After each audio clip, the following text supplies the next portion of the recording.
Welcome back to Chapter 2 of our cruise planning class. In this chapter, we will consider some of the factors for choosing a boat to go cruising. Let's get started. Let's first start by saying there is no perfect boat for cruising because each of our needs are different. Now, many of you that know me think that I believe that my Thistle is the perfect boat.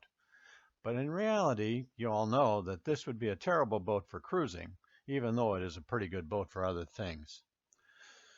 Another factor that we should consider is when we're looking to buy a boat or get a boat, we should probably use it as the smallest boat that we can be comfortable on, not the largest boat or the fastest with the most horsepower or anything like that. There are other factors that we really should consider when we're starting out, and then we can build upon those later. These factors are really a part of the 5 W's that we look at. Who, what, where, when, and why do we need a boat? So let's look at, first of all, who's going to use the boat? Is it going to be you, your friends, family? How many people are going to be on board?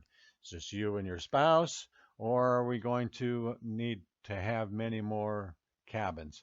For example, last year when we chartered the boat, we took my whole family on board, and even though I like the 42-foot boats that we typically sail in the BVIs, in order to fit my whole family on, we needed to have 4 cabins on the boat so that everybody would have their own space to go to.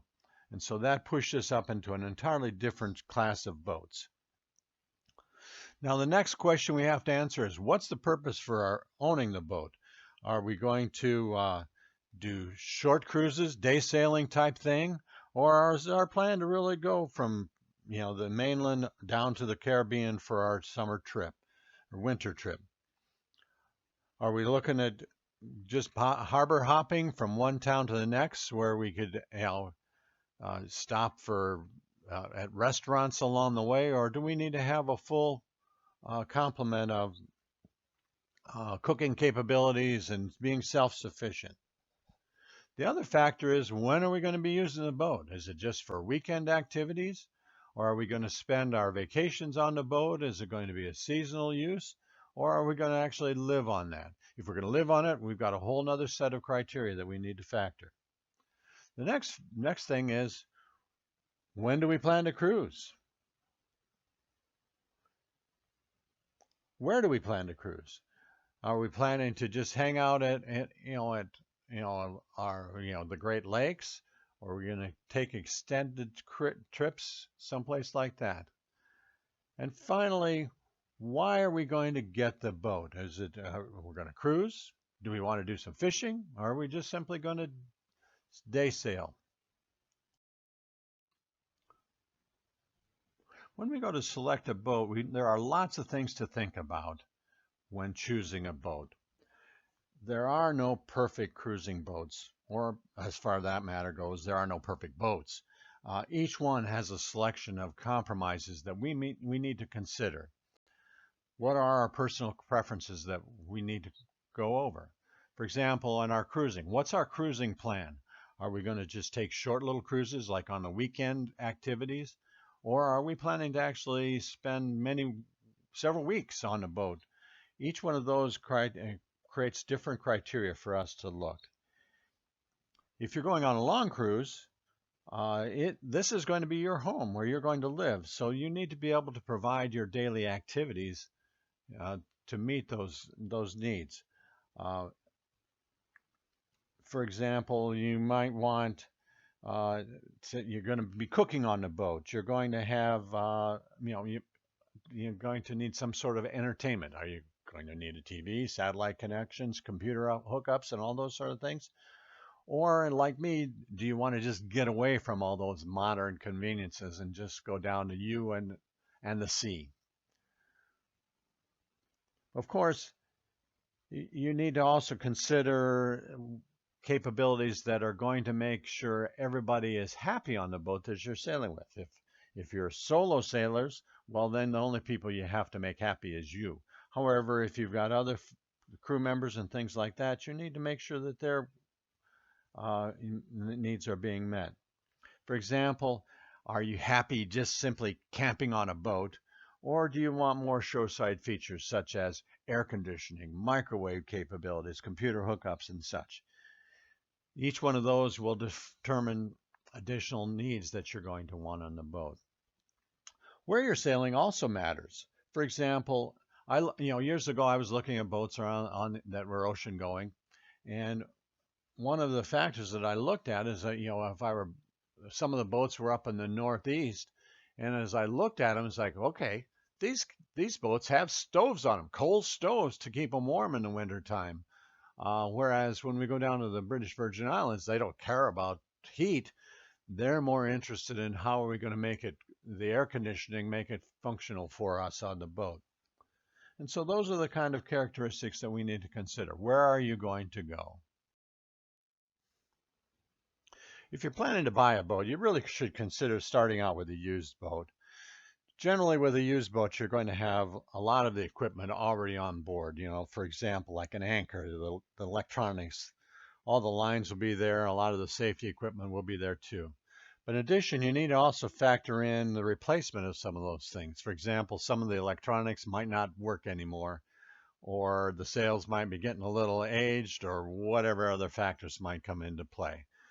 So you need to be able to apply, in addition to your budget, be able to handle the replacement of stuff. I remember one boat was when you needed to buy the boat, it was all set, but a lot of the running rigging or even the standing rigging needed to be replaced, in order to make it safe to take a long cruise.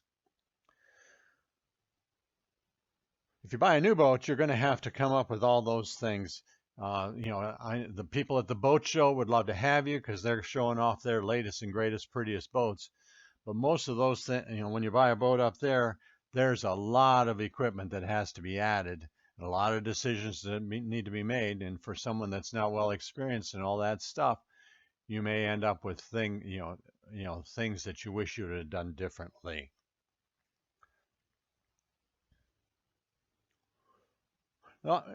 Also, let's go back and talk about what are our cruising needs. If we're looking at the specific boat, it's probably a good idea to buy a boat that's been sailed in that area. For example, if you're on the East Coast, you might want to have something that's that you can ask other people about for advice on, let's say.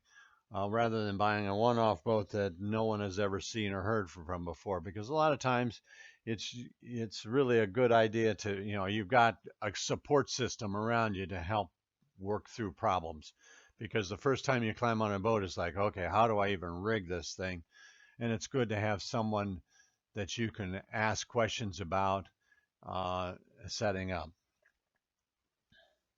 Again, if you're talking about where are you going to sail if you're sailing inland, those requirements are going to be a whole different than if you're looking to do long cruising. And finally, we also then consider, well, are we going to do a power boat or a sailboat? There are various factors that come into play as you get into that.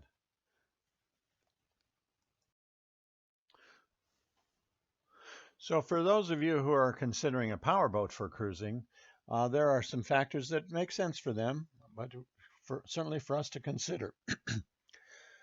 First of all, powerboats are more suited for inland waters and coastal, such as canals, rivers, and lakes, than for offshore cruising. They've got greater speed, but also greater fuel requirements. So you can go faster in a powerboat, but the cost of fuel adds up substantially for the cost of a cruise.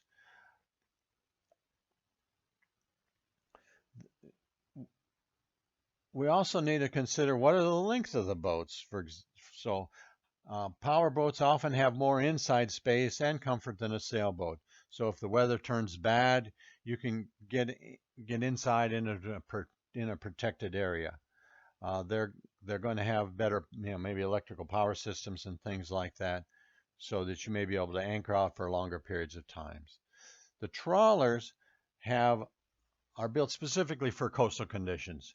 There gives them better motion in the waves. They're slow, but often have a less draft and able to stay drier on the boat.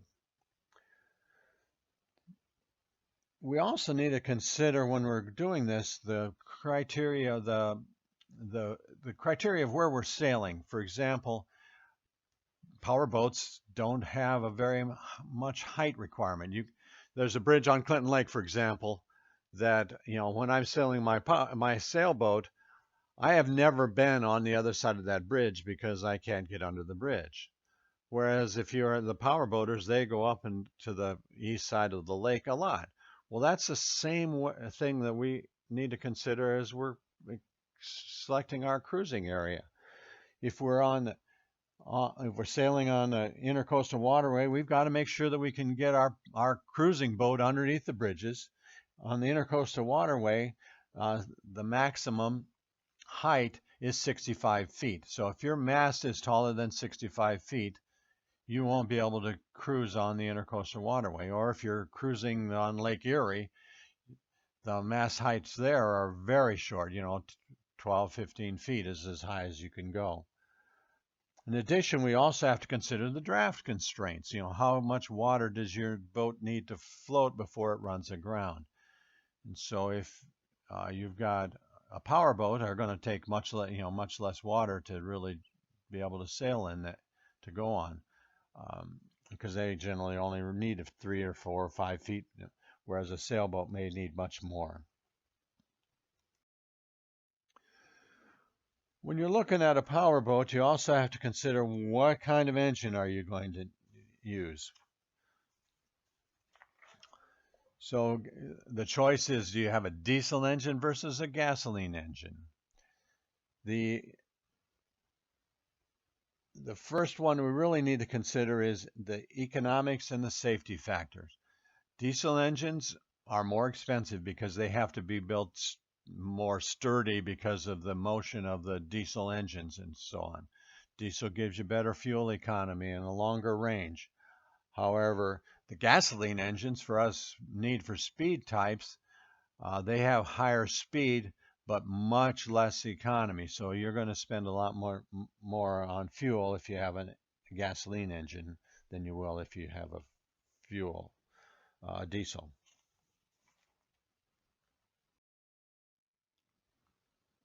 This is the end of part 1 of Boat for Cruising. Please join us for our next video where we will look at sailboats for cruising.